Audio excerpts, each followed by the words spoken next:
പിതാവിന്റെയും പുത്രന്റെയും പരിശുദ്ധാത്മാവിന്റെയും നാമത്തിൽ ആമേൻ. എന്റെ പ്രിയപ്പെട്ടവരെ, ഇന്ന് ജൂൺ 10 ചൊവ്വാഴ്ചയാണ്.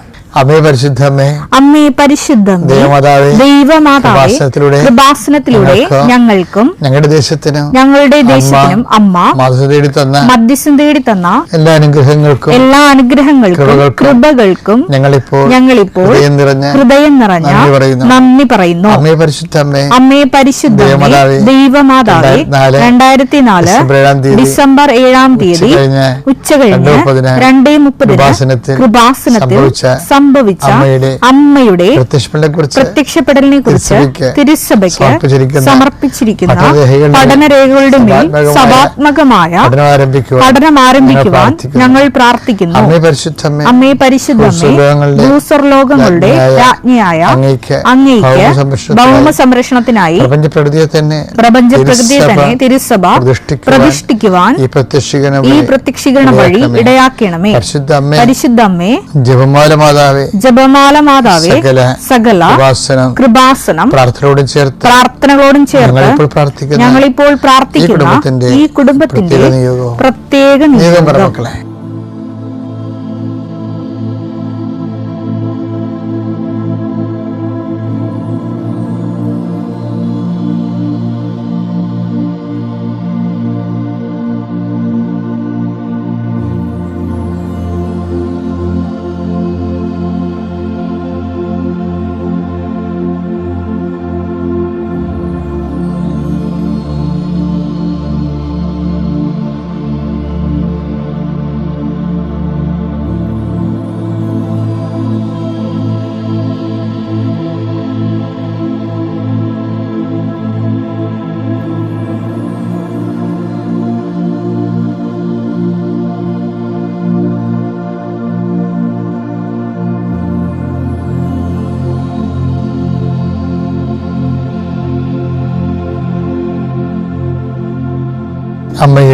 അമ്മയുടെ പ്രത്യക്ഷീകരണത്തിന്റെ ഈ അനുഗ്രഹവേളയിൽ ഞങ്ങൾക്ക് സാധിച്ചു തരുവാൻ കനിയണമേ. വിശ്വാസ പ്രമാണം. സർവശക്തനായ പിതാവും ആകാശത്തിന്റെയും ഭൂമിയുടെയും സൃഷ്ടാവുമായ ദൈവത്തിൽ ഞാൻ വിശ്വസിക്കുന്നു. അവിടുത്തെ ഏകപുത്രനും ഞങ്ങളുടെ കർത്താവുമായ ഈശോ മിശിഹായിലും ഞാൻ വിശ്വസിക്കുന്നു. ഈ പുത്രൻ പരിശുദ്ധാത്മാവിനാൽ ഗർഭസ്ഥനായി കന്യകാമറിയത്തിൽ നിന്ന് പിറന്ന് പൊന്തിയോസ് പീലാത്തോസിന്റെ കാലത്ത് പീഡകൾ സഹിച്ച് കുരിശിൽ തറയ്ക്കപ്പെട്ട് മരിച്ച് അടക്കപ്പെട്ട് പാതാളങ്ങളിൽ ഇറങ്ങി മരിച്ചവരുടെ ഇടയിൽ നിന്ന് 3-ാം നാൾ ഉയർത്ത് സ്വർഗത്തിലേക്ക് എഴുന്നള്ളി സർവശക്തിയുള്ള പിതാവായ ദൈവത്തിന്റെ വലതുഭാഗത്തിരിക്കുന്നു. അവിടെ നിന്ന് ജീവിക്കുന്നവരെയും മരിച്ചവരെയും വിധിക്കുവാൻ വരുമെന്നും ഞാൻ വിശ്വസിക്കുന്നു. പരിശുദ്ധാത്മാവിലും ഞാൻ വിശ്വസിക്കുന്നു. വിശുദ്ധ കത്തോലിക്കാ സഭയിലും പുണ്യവാന്മാരുടെ ഐക്യത്തിലും പാപങ്ങളുടെ മോചനത്തിലും ശരീരത്തിന്റെ ഉയർപ്പിലും നിത്യമായ ജീവിതത്തിലും ഞാൻ വിശ്വസിക്കുന്നു. ആമേൻ.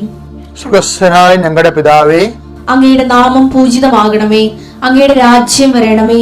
അങ്ങയുടെ തിരുമനസ് സ്വർഗത്തിലെ പോലെ ഭൂമിയിലും ആകണമേ. അന്നു വേണ്ടുന്ന ആഹാരം ഇന്ന് ഞങ്ങൾക്ക് തരണമേ. ഞങ്ങളോട് തെറ്റ് ചെയ്യുന്നവരോട് ഞങ്ങൾ ക്ഷമിക്കുന്നത് പോലെ ഞങ്ങളുടെ തെറ്റുകൾ ഞങ്ങളോടും ക്ഷമിക്കണമേ. ഞങ്ങളെ പ്രലോഭനത്തിൽ ഉൾപ്പെടുത്തരുതേ, തിന്മയിൽ ഞങ്ങൾ രക്ഷിക്കണമേ. ആമേൻ. നന്മ നിറഞ്ഞ മറിയമേ, സ്വസ്തി. കർത്താവ് അങ്ങയുടെ കൂടെ സ്ത്രീകളിൽ അങ്ങ് അനുഗ്രഹിക്കപ്പെട്ടവളാകുന്നു. അങ്ങയുടെ ഉദരത്തിൻ ഫലമായി ഈശോ അനുഗ്രഹിക്കപ്പെട്ടവനാകുന്നു. പരിശുദ്ധ മറിയമേ, തമ്പുരാന്റെ അമ്മേ, പാപികളായ ഞങ്ങൾക്ക് വേണ്ടി ഇപ്പോഴും ഞങ്ങളുടെ മരണസമയത്തും തമ്പുരാനോട് അപേക്ഷിക്കണമേ. ആമേൻ. കർത്താവിന്റെ ഉന്നതമായ നാമത്തിന് സ്വസ്ഥം ചെയ്യുന്നു. കർത്താവിന്റെ വിശുദ്ധ പൗരോഹിത്യത്തെ മഹത്വപ്പെടുത്തണമേ. കർത്താവെ, സഭയിലുള്ള സാന്നിധ്യം പ്രകടമാക്കണമേ. എന്റെ കർത്താവിന്റെ ഉന്നതമായ നാമത്തിൽ, സഭയുടെ അധികാരത്തിൽ, കുരിശിന്റെ അടയാളത്തിൽ ഞാൻ നിന്നെയും നിന്റെ കുടുംബത്തെ ആശീർവദിക്കുന്നു. നീ ഇറങ്ങിപ്പോകുന്ന നിന്റെ വീടിന്റെ എല്ലാ വാതായനങ്ങളിലും ഞാൻ കർത്താവിന്റെ നാമത്തിൽ കുരിശാലേഖനം ചെയ്യുന്നു. നീ അനുഗ്രഹിക്കപ്പെട്ടവനാകട്ടെ. നിന്റെ കുടുംബവും കുഞ്ഞുങ്ങളും അനുഗ്രഹിക്കപ്പെടട്ടെ. നീ ഏത് ഭവനത്തിൽ പ്രവേശിച്ചാലും ആ ഭവനത്തിൽ സമാധാനം ആശംസിക്കാൻ പറഞ്ഞ കർത്താവിന്റെ നാമത്തിലെ ഞാൻ ഈ സമയത്ത്, ഈ പ്രഭാതത്തിലെ നിന്റെ കുടുംബത്തിൽ സമാധാനം ആശംസിക്കുന്നു. കർത്താവെ, സമാധാനം ആ മക്കൾ അനുഭവിക്കുവാനും അതിൽ കുടികൊള്ളുവാനും ഇടയാക്കണം പ്രാർത്ഥിക്കുന്നു. എവിടെ പോകുമ്പോഴും കർത്താവ് നിന്റെ വചനത്തെ അനുസരിച്ച് ജീവിക്കുവാനും വചനത്തിൽ തെറ്റിപ്പിരിഞ്ഞ് പടല പിരിഞ്ഞു പോകാതിരിക്കാനും കർത്താവെ, അങ്ങ് കെറൂബുകളുടെ സംരക്ഷണം അങ്ങയുടെ മക്കൾക്ക് നൽകാൻ പ്രാർത്ഥിക്കുന്നു. ഈശോയെ, ഇന്ന് കണ്ടുമുട്ടുന്ന വ്യക്തികൾ നീ ആശീർവദിക്കണമേ. കർത്താവെ, ഞങ്ങൾ നിന്റെ പീഡാനുഭവത്തിന്റെ ശക്തിയാൽ, കുരിശുമരണത്തിന്റെ ശക്തിയാൽ, അതിനേക്കാൾ വരുന്ന ഉയർത്തെഴുന്നേൽപ്പിന്റെ ശക്തിയാൽ അങ്ങയുടെ മക്കളുടെ പ്രാർത്ഥനകൾ സ്ഥിരിക്കൊള്ളുകയും മാതാവിന്റെ മധ്യസ്ഥത അവ സ്വീകരിക്കപ്പെടുകയും ദൈവത്തിന്റെ കണ്ണീരുടെ ഒരു വിതക്കാനുള്ള വിത്തുമായി പോകുന്നു. അവരെ ജയഘോഷത്തോടെ കുതിരക്കറ്റയുമായിട്ട് വരുന്നു എന്ന് പറഞ്ഞ് കർത്താവിന്റെ വചനം ഇന്ന് നിന്റെ ജീവിതത്തിൽ പാലിക്കുകയും നീ രാത്രി തിരിച്ചു വരുമ്പോൾ സന്തോഷത്തോടെ തിരിച്ചു വരുവാൻ ഇടയാകണമെന്ന് പ്രാർത്ഥിക്കുന്നു.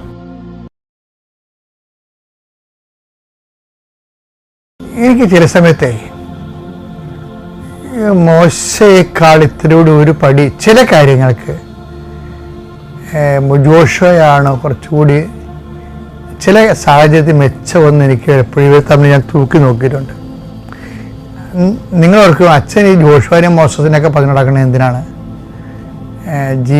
ജീവിതമായിട്ട് അല്ലേ നമ്മൾ എനിക്ക് ജപ്തി നടപടിയാണ്. എൻ്റെ മകള് ഇന്ന് വഴിതെറ്റിയ ഒരു ജീവിതം വേറെ ആൾക്കാരോടെ പോയി ഞങ്ങളുടെ വീട്ടിൽ മരിച്ചപോലെ ഇരിക്കുകയാണ്. അപ്പോൾ രാവിലെ അച്ഛൻ എന്തിനാണ് ജോഷുവിനെ കുറിച്ച് പറഞ്ഞത്, മോശത്തിനെ കുറിച്ച് പറഞ്ഞത്?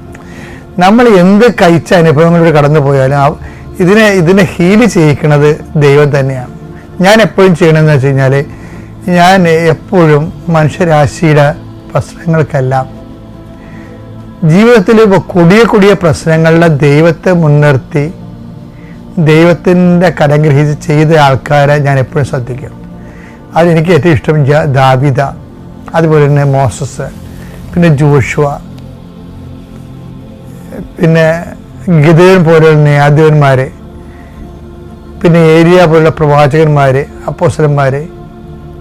അപ്പോൾ എന്താ അവർ ഈശ്വരൻ നമുക്കങ്ങനെ പെട്ടെന്നങ്ങനെ ഒരു മോഡലാക്കാൻ ഭയങ്കര പാടാണ്. ഭയങ്കര, അതായത് നമ്മുടെ ഈ IAS എന്ന് പഠിക്കുന്ന പോലെയൊക്കെ ഉള്ള സംഭവമാണ്.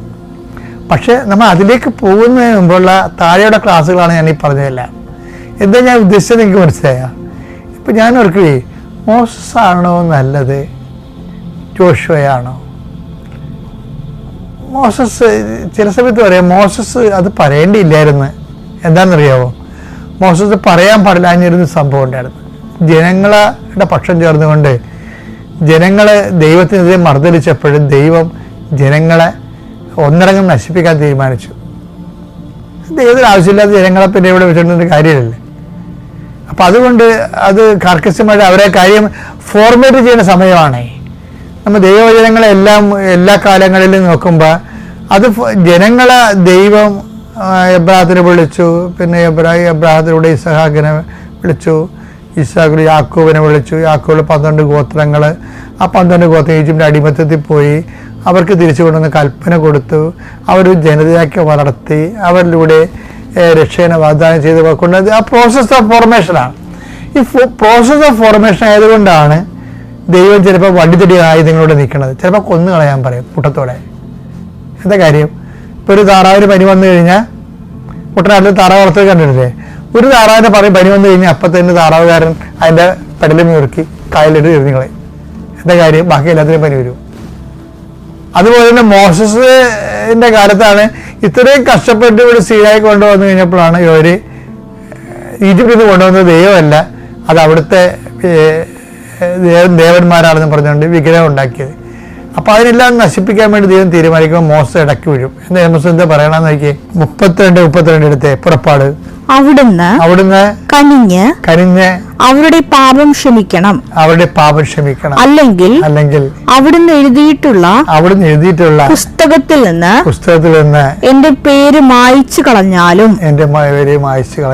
നമുക്കറിയാമല്ലോ, ഈ ആധ്യാത്മിക ജീവിതത്തിന്റെ ദൈവത്തിൽ എത്തിച്ചേരുന്നതിന്റെ മനുഷ്യന്റെ അൾട്ടിമേറ്റ് എയിം എന്താണ്? വചനം അവസാനിക്കുമ്പോൾ എന്താ പറയണത്? വെളിപാട് 20 എടുത്തേ. ജീവന്റെ ഗ്രന്ഥത്തിൽ പേരെഴുതപ്പെടാത്തവരെല്ലാം അഗ്നി തടാകത്തിലേക്ക് എറിയപ്പെട്ടു. അപ്പൊ നമ്മുടെ ഉദ്ദേശം എന്താ? ജീവിക്കാൻ കർത്താവിന്റെ പുസ്തകത്തില്, ജീവന്റെ പുസ്തകത്തില് നമ്മുടെ പേര് വേണമെന്നാണ്. ഇപ്പൊ മോസസ് ജനങ്ങളെ കണ്ടപ്പോ ദൈവത്തിനെ പോലും വേണ്ടാത്ത കണ്ടീഷനായി. ജനങ്ങളുടെ കാര്യം വന്നപ്പോൾ ജനങ്ങളുടെ പാപം പൊറുക്കാൻ വേണ്ടി പുറത്തില്ലെങ്കിൽ അങ്ങയുടെ പേര് ജീവന്റെ പുസ്തകം എഴുതി കളയാൻ വേണ്ടി ശരിക്കും പിന്നെ ദൈവത്തോടെ അങ്ങേർക്ക് പറയാൻ പറ്റാത്തൊരു കാര്യമായിരുന്നു.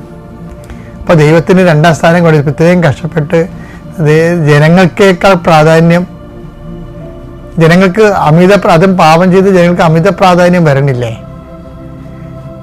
പക്ഷെ ജോഷുവ ഈ കാര്യത്തിൽ യാതൊരു കോംപ്രമൈസും ഇല്ലാത്ത ആളാണ്. ജോഷുവ വാഗ്ദാനം, അതുകൊണ്ട് ഈ വാഗ്ദാന നാട്ടിലേക്കുള്ള ആ വഴി അവിടെ വെച്ച് അവസാനിക്കുകയാണ്. പിന്നെ ഉടനെ ബാറ്റൺ ജോഷുവനെ ഏൽപ്പിക്കുകയാണ്. ജോഷുവയ്ക്കാണെങ്കിൽ പ്രാർത്ഥനാപരവും കിട്ടി. എന്താ കാര്യം? മോസസ് ഇത് പറഞ്ഞതിന് ശേഷം ഞാൻ ചില സമയത്ത് ഓർക്കുകയാണ്, മോസസിന്റെ പ്രാർത്ഥനാപരം കുറഞ്ഞ് കാണുക. കാര്യത്തിൽ അടുത്ത അധ്യായത്തിൽ വരുമ്പോൾ ഈ മനുഷ്യൻ ഏതാണ്ട് ഒച്ചു കുത്തിയ പോലെ പ്രാർത്ഥനാ കൂടാരത്തിന് പോകുന്നുണ്ട്. ഇപ്പൊ 30-11 വരുമ്പോ വായിച്ചു നോക്കിയേ. സ്നേഹിതനോടെന്ന പോലെ കർത്താവ് മോശയോട് മുഖാഭിമുഖം സംസാരിച്ചിരുന്നു. അതെ അതെന്റെ ട്രഡീഷണൽ ആയിട്ടുള്ളതാണ്. അതിനുശേഷം മോശ പാളയത്തിലേക്ക് മടങ്ങിപ്പോകും. എന്നാൽ അതെ മടങ്ങിപ്പോകും. അവിടെ ബൈബിൾ തീരേണ്ടതാണ്, പക്ഷെ ബൈബിൾ തീർക്കണില്ല. എന്താ കാര്യം? ക്യാമറ വേറെ ആളുടെ മുഖത്തേക്ക് മാറ്റുകയാണ്. ഇപ്പൊ ഇവിടെ വെച്ചാണ് ചേഞ്ചിങ് വരണത്. എന്താണ്? എന്നാൽ അവന്റെ സേവകനും സേവകൻ കണ്ടില്ലേ, അവന്റെ സേവകനും നൂനിന്റെ പുത്രനുമായ ജോഷുവ, ദേവന് 8ന്റെ പണി എന്താണ്? നൂനിന്റെ പുത്രനുമായ ജോഷുവ എന്ന യുവാവ് കൂടാരത്തെ വിട്ടുപോയിരുന്നില്ല. കൂടാരത്തെ വിട്ടുപോകുന്നില്ല. ഇതാണ് പണിയായത്. എന്താണ്? കൂടാരത്തെ വിട്ടുപോയിട്ടും മോസസ് വിട്ടുപോയിട്ടും വിട്ടുപോകാത്ത ഒരുത്തൻ അവിടെ ഇരിപ്പുണ്ട്. അവനായിരിക്കും വാഗ്ദാനം തട്ടിപ്പോണെന്ന് നോക്കും. ദൈവം ബാറ്റൺ അവൻ്റെ കൈ കൊടുക്കും. എന്നിട്ട് ജനങ്ങൾക്കല്ല, അവന് ജനമല്ല പ്രാധാന്യം, അവന്റെ ദൈവമാണ് പ്രാധാന്യം. അവൻ വാഗ്ദാനം നാട്ടി ചന്ദ്രന്റെ മനുഷ്യൻ കാല് കുത്തിയ പോലെ ജോഷുവ വാഗ്ദാനം നാട്ടി കാല് കുത്തിയിട്ട് പറഞ്ഞ വാക്കുണ്ട്. എന്താണെന്നറിയാവോ? കേട്ടോ, ജോഷുവയുടെ പുസ്തകം 24:15. കർത്താവിനെ സേവിക്കുന്നതിന് മനസ്സില്ലെങ്കിൽ നദിക്കക്കരെ നിങ്ങളുടെ പിതാക്കന്മാർ സേവിച്ച ദേവന്മാരെയോ നിങ്ങൾ വസിക്കുന്ന നാട്ടിലെ അമോര്യരുടെ ദേവന്മാരെയോ ആരെങ്കിലും തൊഴിലാന്ന് പറയണത്. അമോര്യരുടെ ദേവന്മാരെയോ ആരെയാണ് സേവിക്കണമെന്ന് വെച്ചാൽ ഇന്ന് തന്നെ തീരുമാനിക്കും. ഞാനും എന്റെ കുടുംബവും കർത്താവിനെ സേവിക്കും.